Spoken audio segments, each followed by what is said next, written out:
శ్రీ గణేశాయ నమః, శ్రీమాత్రే నమః, శ్రీ గురుభ్యో నమః. మాఘశుద్ధ పంచమినే వసంత పంచమి, శ్రీ పంచమి లేదా మదన పంచమి అని కూడా అంటారు. ఈ మాఘశుద్ధ పంచమి సరస్వతీదేవి జన్మించిన రోజు.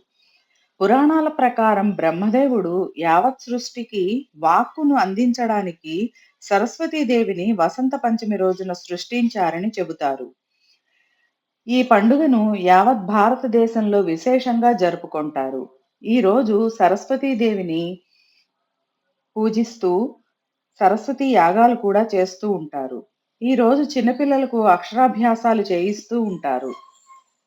సర్వ విద్యలకు ఆధారం సరస్వతీదేవి కనుక చిన్న పెద్ద తేడా లేకుండా పుస్తకాలు, కళాలు అమ్మవారి ముందు పెట్టి ఆరాధిస్తారు. అలాగే సంగీత, నృత్య సాహిత్యాలకు కూడా ఈ దేవియే మూలం కనుక ఈ తల్లిని నృత్యకేళి విలాసాలతో స్తుతిస్తారు. ఈ రోజు పసుపు లేదా తెల్లని వస్త్రాలు ధరిస్తారు. అవే రంగు పువ్వులతో అమ్మవారిని పూజిస్తారు. ప్రసాదంగా కూడా పసుపు రంగుతో ఉండే పిండి వంటలు నైవేద్యంగా పెడతారు. ఈ పండుగ వసంత ఋతువు రాకను సూచిస్తుంది. సరస్వతీదేవి మంత్రం ఓం ఐం సరస్వత్యై నమః.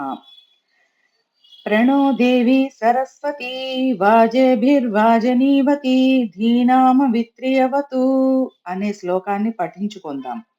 తల్లి నిన్ను తలంచి పుస్తకమున్ చేతన్ భూనితిన్ నీవు నా యుల్లంబందున నిల్చి జృంభణముగా సూక్తుల్ సుశబ్దంబు శోభిల్లన్ బల్కుము నాదు వాక్కునన్ సంప్రీతిన్ జగన్మోహిని పుల్లాభాక్షి సరస్వతి భగవతి పూర్ణేందు బింబానన